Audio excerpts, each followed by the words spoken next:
안녕하세요. 보험가 상속의 김병선입니다. 지금까지는 3040 세대가 상속에 대해서 고민하고 분쟁하는 시대였습니다. 재산 분할 때문에 부모 자식 간의 분쟁이 있기도 했고요. 형제지간의 다툼이 있기도 했었죠. 그리고 높은 상속세 때문에 현금이 모자라서 5060 세대는 이 3040 세대로부터 상속받은 건물을 팔거나 막대한 대출을 받기도 했었어요. 왜냐하면 이 우리 3040 세대의 부모님 세대 분들이 상속에는 사실 큰 신경을 쓰지 못하고 사셨던 거죠. 열심히 일하면서 투자하다 보니까 재산이 늘어났고요.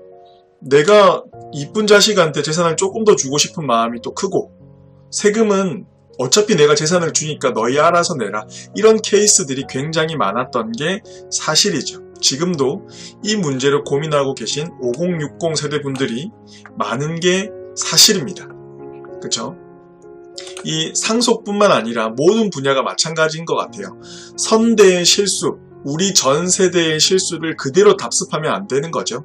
조금이라도 개선해서 나가야지 우리가 성공적인 상속을 이뤄낼 수 있을 거예요. 이제 본격적으로 5060 세대가 상속 준비를 시작해야 되는 시대입니다.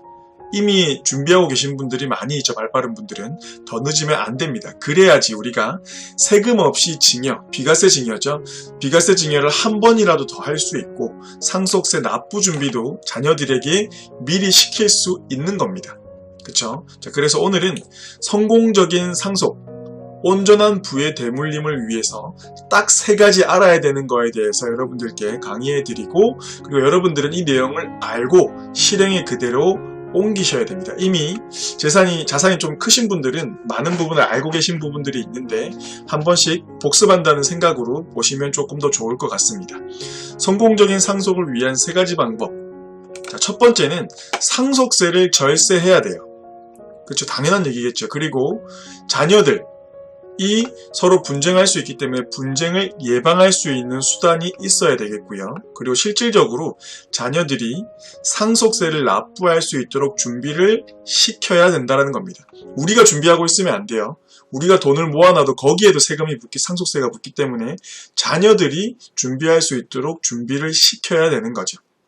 조금 더 구체적으로 보면 상속세 절세를 위해서 가장 좋은 수단은 여러분들 아시죠? 증여입니다. 증여 말고도 여러가지 수단이 있을 수 있지만 이 증여가 굉장히 중요한 상속세 절세 수단이고, 분쟁 예방을 위해서는 유언이 필수적입니다. 그래서 유언에 대해서 오늘 조금 알려드릴 거고, 그리고 상속세 납부 준비는 부모의 5060 세대의 사망보험금으로 이제 7080, 90 세대가 상속세를 납부할 수 있게 준비해야 되는데, 그 이유에 대해서 같이 알려드리는 시간 갖도록 하겠습니다. 먼저 상속세 절세 증여에 대해서 이야기를 나눠볼게요. 자, 우리가 증여라고 하면 기본적으로 직계 존속이 직계 비속에게 주는 걸 많이 이야기를 하는데, 증여는 배우자에게도 줄 수가 있고요. 직계 존속이 직계 비속에게 줄 수도 있고, 또는 직계 비속이 직계 존속에게 줄 수도 있어요. 그러니까 자녀가 부모에게 주는 거죠. 또는 기타 친족에게 줄 수도 있습니다. 배우자끼리의 증여는 6억 원까지는 증여세 없이 증여를 해줄 수가 있어요. 그리고 부모가 자녀, 할아버지가 손주에게 주는 것도 5천만 원까지는 세금이 없습니다. 또는 반대로 손주나 자녀가 직계 비속이 직계 존속에게 주는 것도 5천만 원까지는 세금이 없어요. 미성년일 경우에는 미성년한테 주는 거는 2천만 원까지 세금 없이 줄 수가 있어요. 그리고 기타 친족, 사실 우리가 친척에게 증여할 일은 거의 없지만 며느리, 사위라고 생각하시면 좋을 것 같아요. 며느리 또는 사위에게는 1,000만 원까지 세금 없이 줄 수 있는데, 이게 10년 단위로 반복이 됩니다. 할 수 있는 겁니다. 예를 들어서 오늘 우리가 배우자에게 6억을 줬어요. 그러면 10년 뒤에 6억 원을 또 줄 수가 있다라는 거죠. 그러니까 조금이라도 빨리 증여를 시작을 해야 한 번이라도 더 할 수 있는 겁니다. 자, 그리고 이 증여는 내 상속인, 배우자 또는 자녀겠죠. 상속인에게 하는 증여는 사망하기 10년 이내 증여한 거는 상속세 계산할 때 합산해버립니다. 그러면 미리 증여한 효과가 별로 없겠죠. 왜냐하면 나는 세금 없이 만약에 6억을 줬는데 내가 10년 이내 사망했어요. 그럼 이 6억도 다시 상속세 계산할 때 산입을 한다라는 겁니다. 그러니까 나이가 많으신 분들이 증여를 이렇게 하시는 게 사실 큰 효과가 있진 않을 거예요. 물론 증여를 한 이후에 부동산 가격이 상승함으로써 절세할 수 있는 부분은 있겠지만 우리는 지금 증여 공제를 이야기하는 거기 때문에 비과세 증여 공제 효과를 극대화하려면 한 번이라도 비과세 증여를 더 해야 되는 겁니다. 그렇죠. 그래서 첫 번째, 증여에 대해서는 10년 단위 비과세 증여를 하셔야 되고요. 수중자를 최대한 분산해야 돼요. 예를 들어서 100억 원이 있으신 분이 그대로 증여를 안 하고 상속을 해버리면 최고 세율 구간 50% 구간이죠. 그렇죠. 100억에 대해서 물론 공제할 거 다 빼긴 하겠지만 어쨌든 50% 세율 구간을 벗어나지 못할 거예요. 자, 그런데 배우자, 자녀, 손주, 며느리, 사위들에게 만약에 이게 10명이다. 이들에게 10억씩 만약에 우리가 증여를 한다. 그러면 증여세는 받은 사람 기준으로 내는 거죠. 그러면 개인이 10억씩 받았잖아요. 총 100억이죠. 그쵸? 어쨌든 개인이 10억씩 받은 거기 때문에 30% 세율 구간씩 각각 내면 되는 겁니다. 그러면 세금이 훨씬 더 절세되는 개념이죠.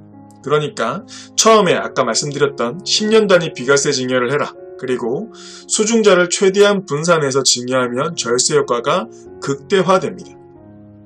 그리고 세대를 생략해서 증여를 하면 절세 효과가 또 있을 수 있어요.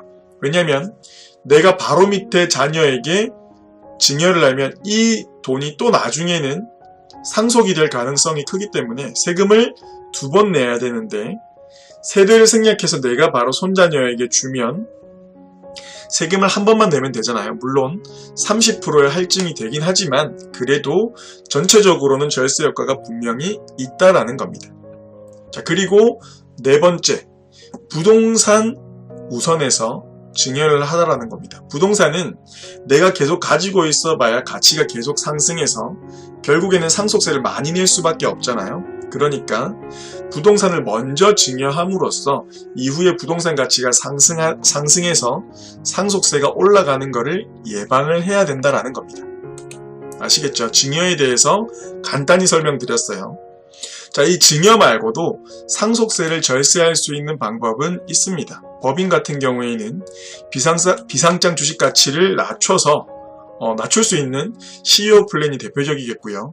개인일 경우에는 상속 공제를 최대한 활용한다든지 또는 이 세대 생략 상속 등의 방법을 이용하면서 우리가 상속세를 절세할 수 있는 방법들이 추가로 더 있다라는 거죠.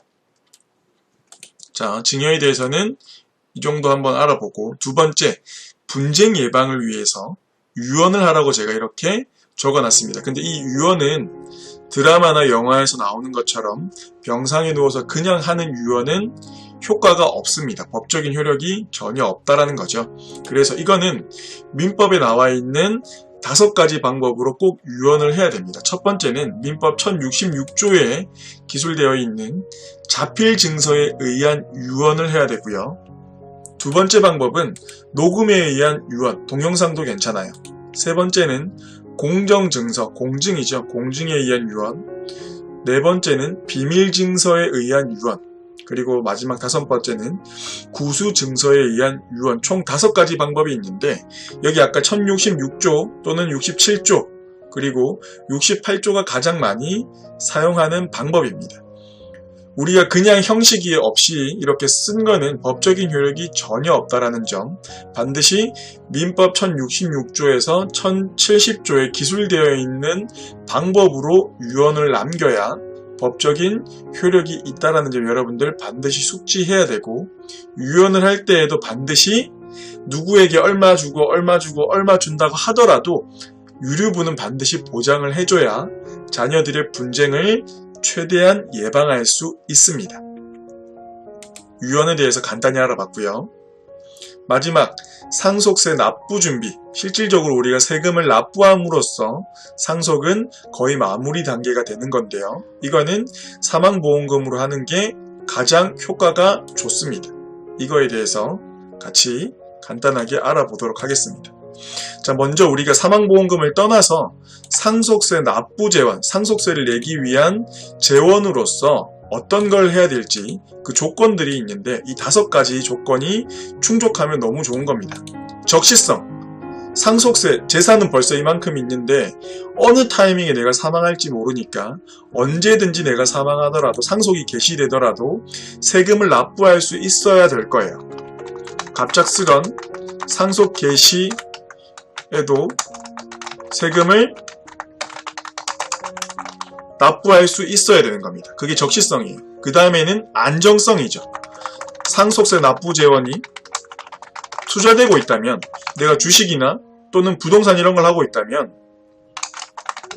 주식 같은 경우에 내가 상승하고 있을 때 사망해야 돼요. 하락하고 있다가 사망하면 이게 되게 애매해지죠. 안정적이지 못하다라는 거예요. 또는 부동산 같은 경우는 어떤가요? 부동산도 마찬가지입니다. 부동산이라면 내가 사망하고 바로 환매해서 현찰을 상속세로 납부할 수 있어야 된다는 거예요. 안정성이 많이 떨어진다는 겁니다. 그래서 우리는 보통 상속세는 은행 예금이나 은행에 그냥 이렇게 적금으로 가지고 있는 경우가 많이 있어요. 그쵸? 수익성, 세 번째 수익성 같은 경우에는 최소한 은행 이자보다는 좋아야 할 겁니다. 그렇죠. 우리가 상속세 납부 재원을 투자할 수는 없어요. 방금 말씀드린 것처럼 안정성이 떨어지기 때문에 나머지 재산을 투자해서 재산을 늘리는 거죠. 그리고 수익성에 있어서는 최소한 은행보다 좋아야 되고요. 그렇게 발생한 이자에 대해서는, 차익에 대해서는 종합소득세 과세에서 제외되어야 할 겁니다. 자, 그리고 결국에는 내가 상속세를 납부하기 위해 모아놓은 돈도 막대한 자금이잖아요. 목돈이잖아요. 목돈이다 보니 만약의 상황에 활용 가능하면 너무 좋을 겁니다. 그쵸? 이 모든 거를 충족하는 게 바로 사망보험금입니다. 종신보험이죠. 종신보험은 가입과 동시에 언제든 사망해도 현금으로 사망보험금이 나옵니다. 그리고 굉장히 안정적이죠. 약속한 금액을 무조건 주는 거기 때문에. 그리고 결국에는 은행보다 훨씬 더 높은 이자를 지급을 해줍니다. 이자라고 하면 안 맞지만 내가 납부한 돈보다 받는 사망보험금이 훨씬 더 크다라는 거죠. 그리고